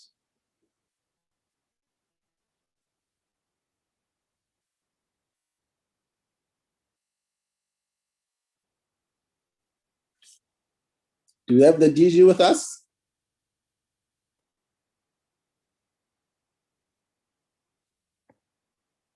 Are we still together? Yeah. Yes, Chair, I'm here. Oh, I thought you were asking the DM to speak first, but I will go first. Let's get a sense from the DM. DM, will you wrap up? Thank you, Chairperson. Let's allow the DG to respond because mainly questions that have been asked are operational in nature. Thank you, Deputy Minister. Over to you, DG. Thank you very much, Honorable Chair. And to the honorable members of the committee, in as far as this is concerned, I would wish to respond. Let me start with the questions raised by Honorable Mushodi. We will indeed provide a list to the committee chair. The process now is where we are still consulting with both basic education and with departments of transport within provinces, with the viewpoint of requesting them to provide us with schools that meet the requirements of the policy around Shovakalula as part of our non-motorized transport policy programs. As soon as the lists are compiled per province, we will then provide same to the. But as I've indicated, we have just started a new financial year, and we had been huge in consultation. We think we have about 3 provinces that have done their list already, and they have submitted, and we will begin the rollout. I know it may please Honorable Dodovu to know that the Northwest was one of the provinces that has already submitted, and the DM has already began the rollout of the program in that province, and the bicycles are being rolled out there. In as far as the stakeholders that we are consulting, no, Honorable Mushodi, I think the issue here is that when we transport being as broad as it is, we do consultations with industry stakeholders in a specific field, but also importantly, we also engage with government at the provincial as well as at the municipal level. And also we do engage sometimes in community engagements directly. And sometimes we do purely industry, depending on what issues we are dealing with in this regard. So our consultation metrics and process is quite wide, and it's not the one size fits them all. And so it's dependent on the nature of the topic and the matter at hand and how we engage with that. Largely our field of study for bursaries are in transport and transport related as well as freight and logistics related studies. And we have since signed with 4 now of the 6 universities offering transport management. We have already signed with those who are to conclude with the other 2 as well. Negotiations at an advanced stage. And we have also begun reviewing our own policy as well. For instance, we are for the first time introducing the postgraduate development program, by which we can promote candidates for PhD as well as masters in these advanced fields. And we have also looked both internally to our own staff for further development, but also we are looking now to the outside and giving children who come from high schools and who have the better grades to actually go on to study at university for some of these fields we are looking at. And also promoting non-staff who may have junior degrees in this but want to study for postgraduate studies in this regard. We are also providing that in those fields of study. Transport and transport related, and we have now began looking at new things, new areas that were not part of the normal transport programs that were being offered at universities. And as part of our agreement with these universities, there are also short learning courses that we have to do with them, but there are also degree programs we have encouraged them to now undertake. For instance, you may know very well that in previous terms, no one would have thought about regulating a flying taxi before. And now these things and flying cars are becoming a reality that we are going to have to contend with. Just a few years ago, 10 years ago, we spoke nothing about drones. Now we do. And it's time that our programs at university in terms of modes of transportation, that these things are actually looked at in the broader issue of that. On the issue of stakeholder plan, yes, indeed, we do have that, and we can actually share in greater detail this committee. We can be able to take the committee through that, and we can submit it so long for Honorable Mushudi and other members of the committee to be privy to what it says. When we come to filling of vacancies, indeed, we are sensitive to the issues pertaining to employment equity status, and we will make better, Chair. We know that our department has not always done well, but if you look now in the overall totality of our staff, females are in the majority. The key issue now for us is where are they located? And if you look at the higher echelons, they are quite few, and I think it's a matter we are now trying to address. The good thing is that previously the high vacancy rate also gave us an opportunity to begin addressing some of the challenges we're facing, and we have been appointing. And if you see the most recent of our appointment at the senior management level, you start seeing a lot of women coming in, and I think we are quite committed towards that. And one of the things we are also interested in is also exceeding the disability target for the department. We have begun what no one has done before, and together working with the Department of Women, we're designating posts chairs. We are effectively testing the market and insisting and testing the law to say, if you are a man, please do not apply. Let the women apply. And I think we have been threatened that we may be taken on review and on at court. We think it's a necessary evil to pursue and see, because it may set a good precedent for the rest of the government. And we are being bolder in that way to try achieve that. On the issue of the SOEs and ethical leadership, I think the commitment minister has spelled it out. We are quite committed, even we are strengthening not just what you see in there, we are strengthening even the instruments of accountability.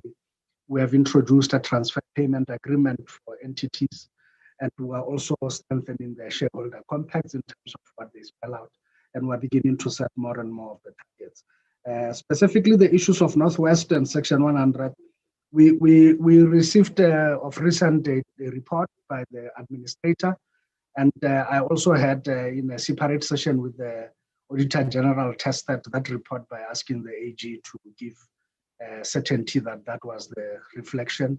Indeed, the AG had confirmed that the situation is improving, and the minister has also had a quarterly meeting with the MEC, and where the report of the administrator was also tabled. We think that we're a bit steady. From where scholar transport had totally collapsed, we have retained it almost 80% with 80% coverage. We are still ramping it up to that. From where NTI had almost but certainly collapsed and was nearly liquidated, we have fought in the courts. We did everything we could to bring it back to life. Where it had lost subsidy from the Gauteng provincial government, we had brought the Gauteng government back to the party to save the company of the province. And we have been hard at work indeed in the Northwest. So we can give a separate report on all our interventions in the Northwest. We agree with Honorable Dodovu. More has to be done in that space, and that's why we of recent seconded 3 more people from national to go support the administrator, also around contract management and related aspects, and we are quite keen on getting the job done. If I now move on to the issues raised by Honorable Khai, I would just indicate that the average speed cameras, Sanral has adopted this, and we are already rolling them out across major highways. If you go to Polokwane now, you would see that from the second tollgate onwards, until almost close to Polokwane, there is average speed this, and also what you raise in the Eastern Cape. We have done the same in the south of the Free State.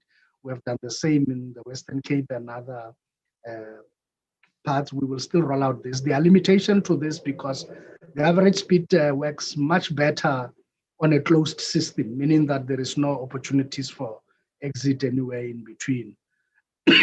But I can tell you what other people do. If there is a town in between, they speed all the way to that town, then they park at a garage, they eat, they do everything, which then reduces their time lag, so, and then they come back and they speed again, so which defeats the whole average speeding thing because it's time bound and is zoned by time, and others speed before they reach their other end of the timed, they actually exit to a secondary road and they drive on to other things. So we are looking at those loopholes in the system and looking at interval checks as well, and not just start and finish. And we're also looking at improvement of the system in that way. But yes, we have assimilated the system. We think it's part of the measures in our arsenal to do this. And let me now move to the issue of the IPT and cities. We have asked which districts are we supporting. They are the following: Mopane, Gertsibande, Sikukune, Amatole, Krisani, and Nhlanzeni in Mpumalanga solo. And the others will be rolled out as we go along the way. But those are the ones that we are on them right now. On the taxi scrapping entity, 60% goes to the taxi industry, 40% is to the private company that has invested in the machinery, in the technology to scrap vehicles and in the administration of this, and they walk away with 40% of the profits. So this is a partnership between the taxi industry and the private sector company that won the tender to administer. So irrespective which company wins the tender, it has to live by these arrangements that are in place so that the process itself also benefit the industry as a whole. This is part of our empowerment program that we have agreed with the industry about, that the value chain, they can't just be a 40 billion industry a year, but yet they are not fully benefiting from the entire value chain. With this, we believe in future it will give them enough seed capital for them to start things like fueling stations that taxis can fuel at their own. They can start tire manufacturing or tire fitting factories and things like that. So this is intended to really give them the initial seed capital for empowerment of one of the industries that are largely black owned and black controlled, and which we should do good upon them. But this goes hand in hand with their agreement to be formalized and to be professionalized so that we can run a better service for the commuters. In as far as GFIP, the current compliance levels fluctuate anything between 25% to 35% at any given point in time. But the issue for us is legality, is that the department can't be saying it will promote 40% compliance, because in a sense, it's indirectly saying 60% of the population must commit a crime. So it shouldn't be. So we always put 100% because legally we are supposed to encourage all citizens to comply with the law. And I think that gives the context to the 100%. But yes, the compliance levels as of now are those. In as far as the national roads and which go through cities and towns, yes, you would see in other parts we are much more specific, Chair, by even putting a signboard that says that our mandate ends here.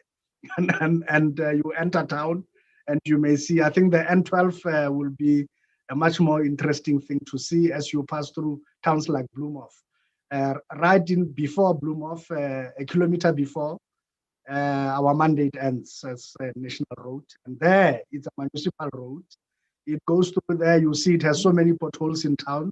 And when you get out, a kilometer after our mandate starts again, and then you see a good road. So things like this is because often municipalities may not want to hand over that portion of the road, or provinces sometimes refuse to hand over a specific portion of road and therefore create a breakdown in continuity. But we do respect other spheres of government and that they can retain the right to hold on to that. But in other parts you may have seen, like in Johannesburg was the first, Cape Town was the second, and also now of recent, even with Polokwane, we are doing bypasses across cities. So the bypass purely belongs to Central and is a national road. And you can break onto Tabombeki Road when you enter Polokwane, and then that's a municipal road. And you can see how it is as you enter town, and you can compare it with the bypass as you pass. So those are part of the challenges of our constitutional arrangements of concurrent functions that we see. In as far as the private sector participation framework in RAIN, this speaks to the framework that will allow private companies to actually invest and operate trains, both freight as well as passengers in the rail environment. We have begun to say we must prioritize the serviced and underutilized branch lines, and to also in other instances where people must move from road to rail, that we can prioritize those. So that framework speaks of the rules of the game, so to say, and the do's and don'ts in as far as allowing private sector participation into the rail environment. This will, for the first time, end the decades-long state monopoly in rail, really, around these matters. And both Transnet and PRASA are geared at this, and Transnet has identified 5 freight corridors that will be allowed to be administered and run by private providers. And we in passengers have identified 2 corridors, which is Pinars Refir, Babelegi, Hammanskraal to Pretoria via Pyramid, and also Tabanchu, Botshabelo to Bloemfontein in the Free State. So those are the corridors that have been identified for an initial start. 7, all in all, 5 freight and 2 passengers to start with from the private sector participation framework. On the other airports, why are we not mentioning them? With the downside of COVID, we have revised the numbers of people and arrivals that we're anticipating to go through our passenger handling facilities.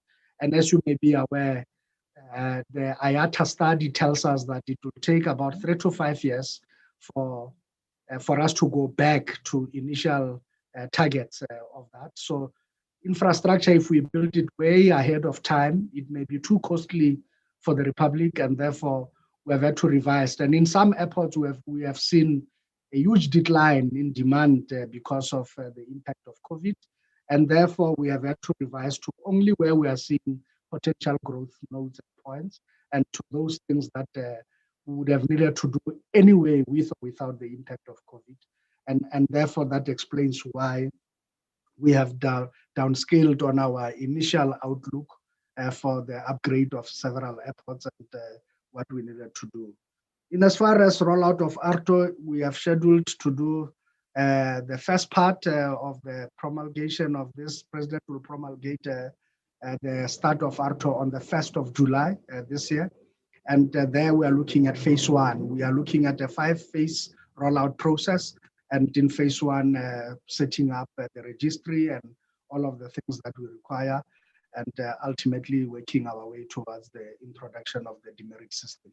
But 1st July is the beginning of the roll of the die, and that's where we are heading to, and our teams have been hard at work to ensure we achieve that. On the NLTA, the president's people are still looking at the law to see whether it's totally fully compliant before it can be assented, and we do not know the date as yet, but we can find out from the leader of government business and share with the committee as to at what point are we anticipating that the NLTA will actually become operational. Honorable Chair, on the issues you raised about why Sishen, for instance, is not part of AXA, and why are we taking the issues and how do we select which airports become part of this? As I've indicated, even aviation and part of it, particularly ownership of airports, it's a concurrent function as well. There are airports that are owned by municipalities, like the one you have in Stellenbosch, which they are thinking about building a bigger one. And even here, Tshwane has an airport in Wonerboom. There are others that are owned by provinces, and as you may know, those include airports like the one in Polokwane, Gateway, and there's also a small private airport there. And there's just like that, there is one like Mafikeng is owned by the province, grossly underutilized. So we have been hard at work negotiating with provinces as well as this to bring uniformity of approach to all state-owned airports. And here I must be careful what I say, Chair. I'm not talking about privately owned airports as yet. I'm only talking about the ones that are state-owned but at different tiers of government. All of those who have been talking about them.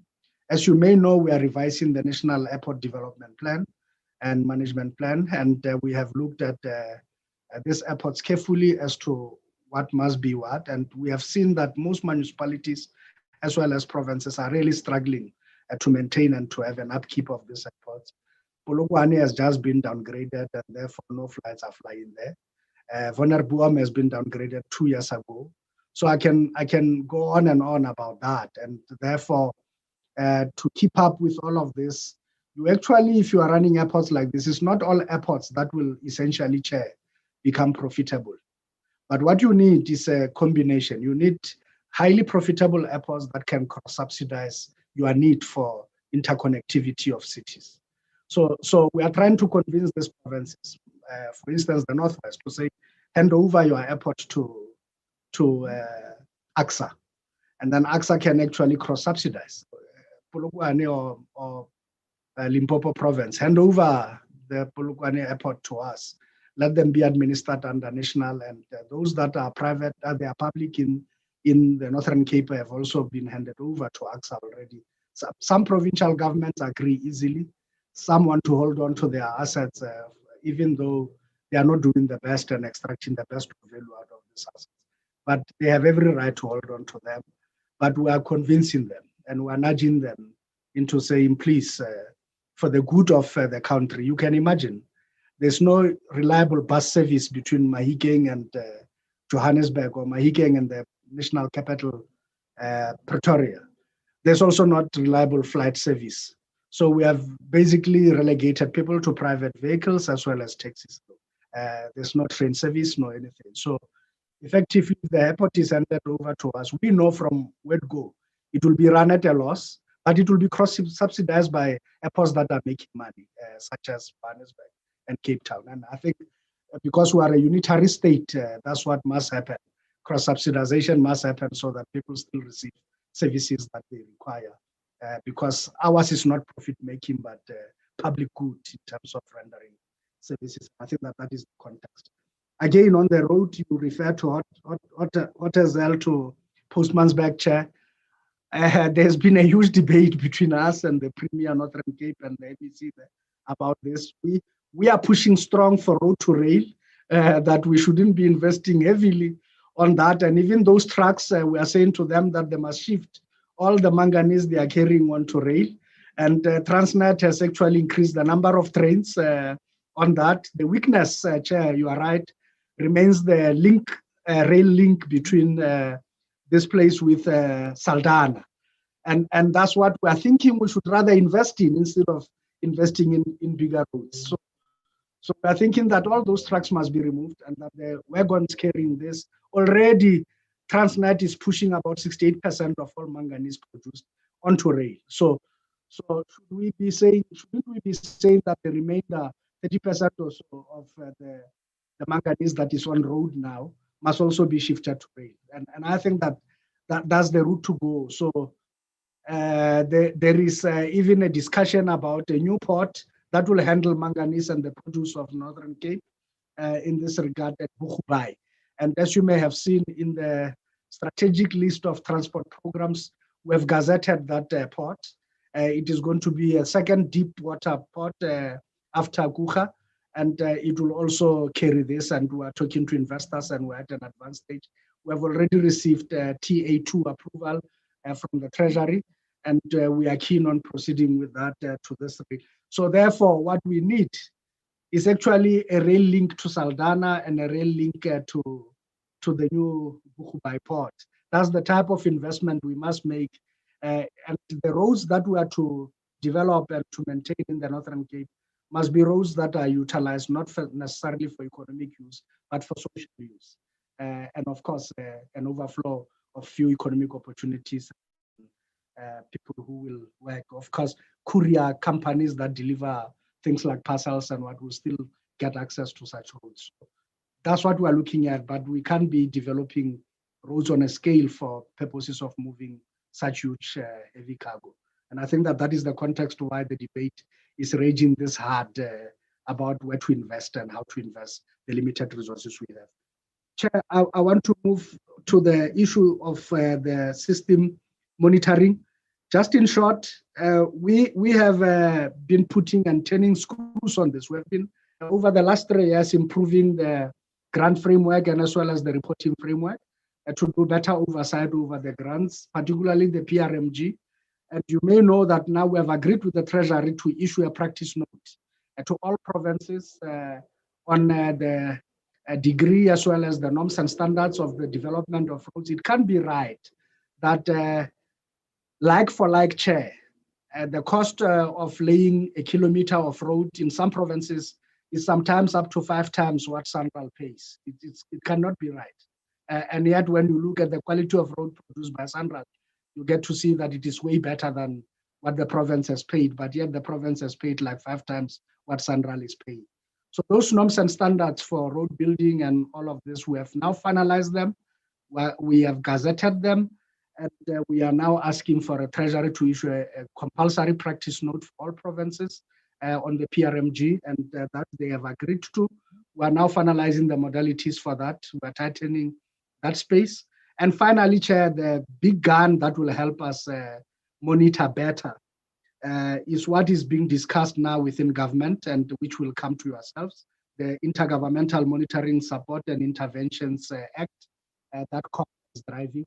We have made our inputs yesterday to this act, and ultimately, once it becomes a law, it will provide for greater capacity, including the conundrum we've always had about withholding of funds and whether we can intervene outside of the constitutional framework that says it must be Section 100 or 101A or 1B or whatever, outside of Section 100, but legally now we'll have the power to send an administrator to look at our resources and to follow the money and to oversee the grants in this regard.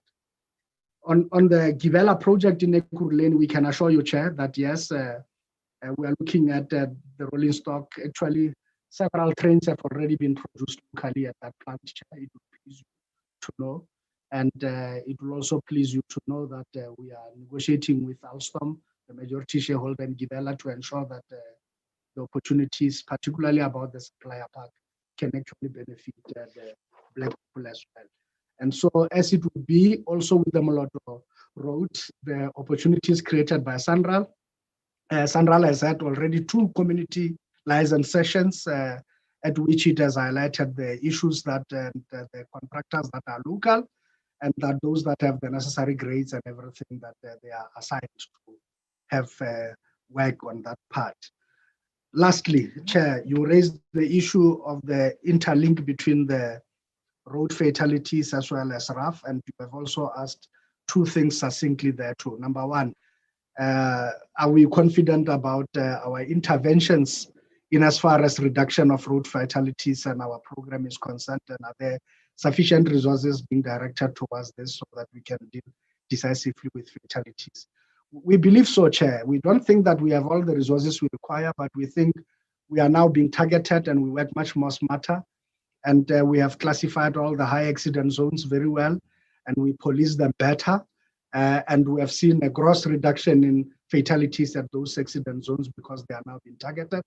We are beginning to police the secondary roads, Chair, and we are working closely with the private sector to also bring back Arrive Alive messaging campaign and an education campaign.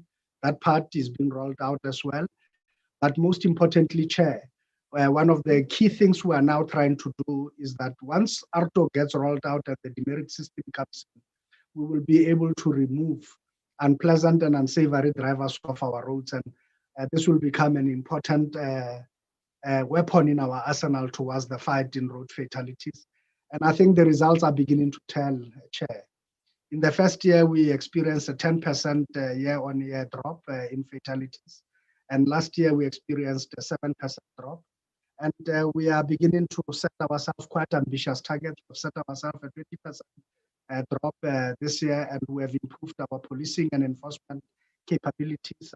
And we think that, yes, we are doing something in the right direction because unlike previously, where we were seeing an annual year-on-year increase, we're beginning to see an annual year-on-year drop. And I think that is still early signs, but we think that they are holding a great promise. Our oversight over RAF, Chair, is quite well, and we think that we are doing extremely well. As you know, RAF used to collect about 17 billion a year in the revenue from the fuel levy. And we used, can you believe, Chair, that in one financial year, we paid 10.3 billion of that 17 billion just to law firms for legal fees. whereas only 4% of rough cases actually end up in court. We have since realized that the panel of attorney thing that we have been busy with is not good. And in order for us to arrest this significantly, we have signed an MOU with the State Office of the State Law Advisors, as well as the Attorney's Office, State Attorney's Office. And we have placed a total of 68 candidate lawyers at the State Attorney. They are looking at rough cases specifically. And all of this with the agreement we signed with the State Attorney's Office and how much we remit back to them, it's in millions now, not billions. So we think that we'll save about 9.7 billion just with this change in plan right away, Chair, and we'll stop the hemorrhaging of the fund. Of course, those that have always benefited from this fund are fighting us tooth and nail. They're taking us to court. They're doing everything, but we are fighting this. We have also, for the first time, published the medical tariffs, like Discovery or Bonitas or any other medical aid will publish its own medical tariffs and tell doctors that if you treat our patient, the consultation fee for an hour is this much. That's all we're prepared to pay as a medical aid. And if you also give them several treatments and things like that, this is how far we're willing to pay. They also do the same for medications and so on with pharmacies. But we were just paying anything that an opinion of a doctor could tell us. We have now published the medical tariffs to put caps and limits as to how much we're willing to pay for injuries and what has been suffered as a result of this. We believe this will curb the hemorrhaging of the fund as well. And Chair, we are very confident of what we are doing. The numbers are beginning to show. And Chair, if you just give us this year, we can promise you that we will bring the road accident fund to a break-even point, and we will also bring it to a sustainable path from where it is now a single largest contingent liability to the state, and it is now at 321 billion. We think that by the end of the financial year and beginning next year, we should have brought it way below 30 billion. And we are quite confident in what we say. It sounds quite ambitious, but with the interventions we're making, we are confident that it is pointing in that direction. Thank you very much, Chair. I believe I've answered everything that has been raised. Thank you. Thank you, DG, for that. The BRT project in Rustenburg municipality? That one, Chair, is continuing. We're negotiating with Rustenburg to say to them that they have to look at a BRT light solution, at least to start, Chairperson. And we're doing the same with Polokwane. We have realized that some of their stations have collapsed even before they have been utilized. We're holding those contractors to account. And while Rustenburg may have seemed unimpressed and uninterested in pursuing this matter, we who have transferred the money to them in the first instance have indicated that we will do all in our power if they are not willing to act. But now sanity has prevailed and we're beginning to act against contractors that have not finished the work, and we are holding everybody to account. I have voluntarily approached the SIU to also look into the matter. And I think that we are on the right track. And so we think we'll start with a light service with buses first, transporting passengers, and some of the outstanding matters will then be resolved as we go along, particularly the dispute we still have with the taxi industry. Thank you, Chairperson. Thank you, DG. Any follow-up from honorable members? I get a sense that members are happy with the comprehensive response given by the DG. Any last word from the Deputy Minister? Thank you very much, Chairperson. As the DG has indicated, in everything that we are doing, we've got very ambitious plans. In the past 2 years, you would realize that PRASA is starting to take shape.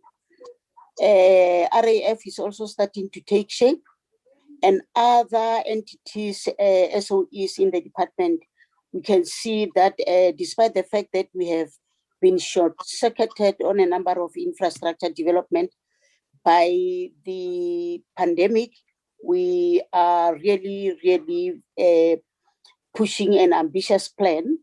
And this plan is also based within the principles of Kauleza.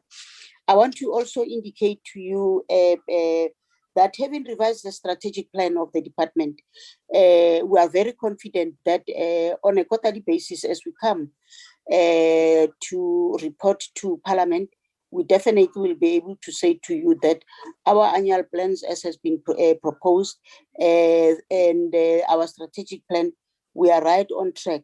But what becomes very important is that the vacancies that have been there in the Department of Transport have really been reduced so much, and we can safely say that we're now in the process of making sure that the DDG's posts that are still outstanding will be filled very, very soon.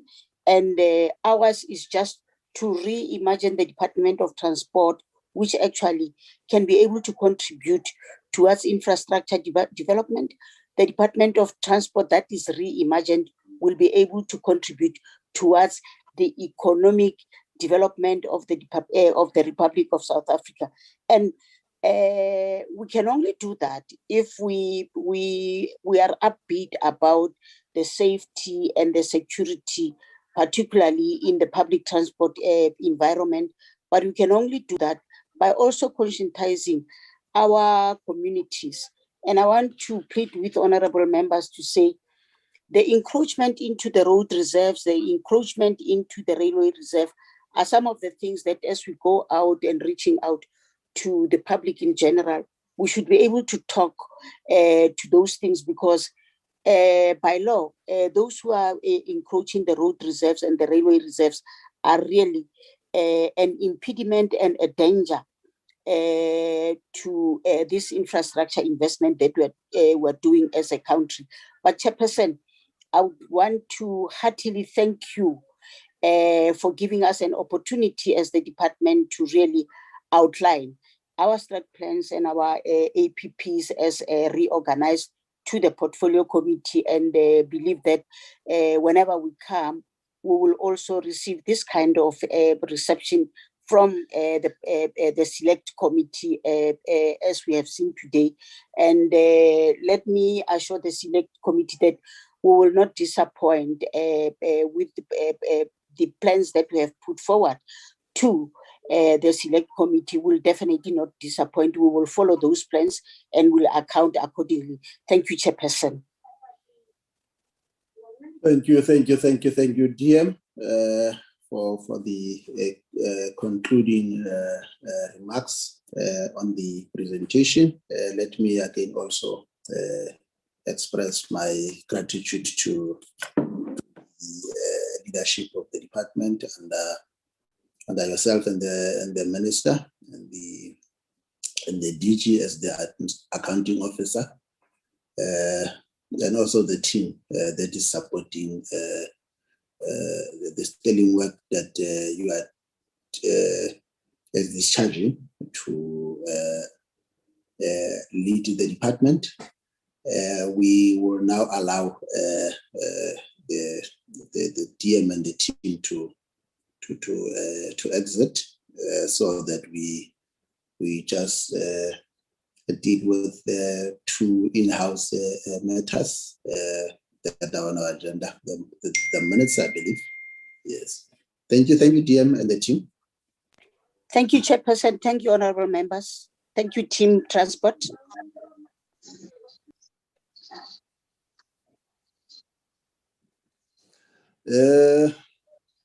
Super.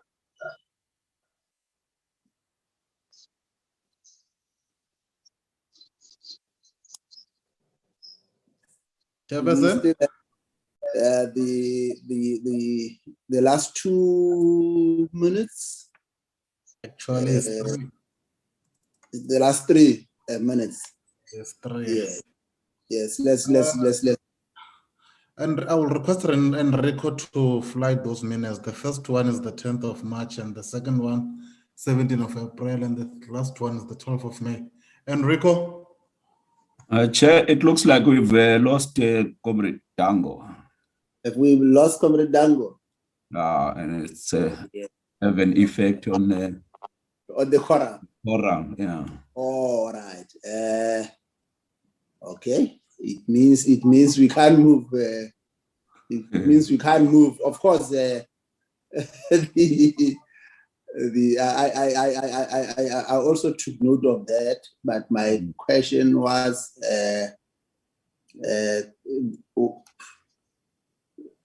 we had the quorum when we started the meeting. Doesn't the quorum continue right up to the end of the meeting? Let's get a legal view. What is your Chairperson, yes? members must be present. Oh, okay. The question is decided. They must be present. They must be present. Yes. Musodi is laughing because he's discussing about the quorum of the BGMs in our NGOs. But I think it's fine. What do you say? Let's then defer all the 3 minutes to the next meeting, which will be. We said we are going to meet as per the conversation that I had with the chair, and also you also had some engagement with Grace. Which date did we say we are going to meet? Is it the 26th? Yes, Chairperson, it's next week Tuesday. I don't know when is the next week Tuesday. Yes. It's 25. At 5. 25 at 5 after or the 21st. Yes. Okay, the 21st, which then calls upon all of us to make sure that come that day, all of us we have the necessary numbers. Thanks, Honorable Khai, for bringing that rules imperative to our attention, or else we would have then found ourselves wanting. So it is the 21st. What time is that meeting? If I may just check. The meeting will happen after the meeting of SA on trade. Okay. Yeah. I think we're going to have a similar challenges like yesterday, because again on that day there are 2 debates that have been scheduled, budget votes debates, and we could start late again next Tuesday. So maybe we could say 6. 6. Yeah, it will be in the evening, Chair. Yeah. Order. Yeah. Okay. But it will be also good if Hlupeka could issue a notice so that we don't have technicalities on that day. Others say no, they were not informed, all that stuff. So it would be better if a formal notice is given that the public transport select committee will be meeting at 6 on the 25th. Thanks, Honorable Khai. When is our debate? Is the 27th? The debate on is the 27th. Yeah. Public Works is 26th. 26th, and then and the program.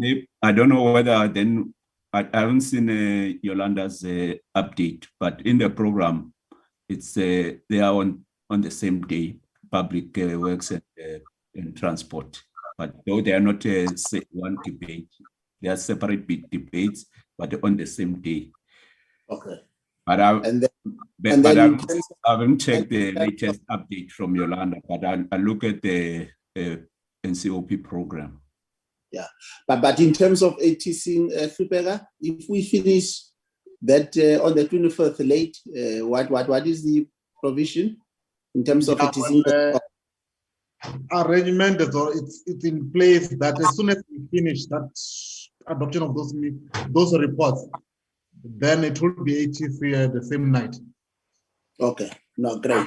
Well, then I think I'm comfortable. Then let's like as Honorable Khai has indicated, just a communique, dispatch a communique to the members that immediately after the State Committee on Trade. it will be continuation of or the beginning of the meeting on the Select Committee on Transport. And then let me take this opportunity to extend my heartfelt gratitude to honorable members for ensuring that indeed this meeting is a success. We know that it was a bit of a difficult, like I indicated yesterday after the meeting of the Select Committee on Trade, we said just to put more emphasis on the need to ensure that this meeting takes place, particularly by virtue of the congested nature of our program. So your presence is highly appreciated. Honorable Dodovu, special appreciation to you. I know we can always rely on you when we have this kind of challenges. Then officially the meeting is now adjourned. Thank you, honorable members. Have a wonderful afternoon. Thank you, Chair. Thanks, Chair. Let me hit the ground now. We need those votes. We'll work very hard to win this war. Sure. Thank you, Tali.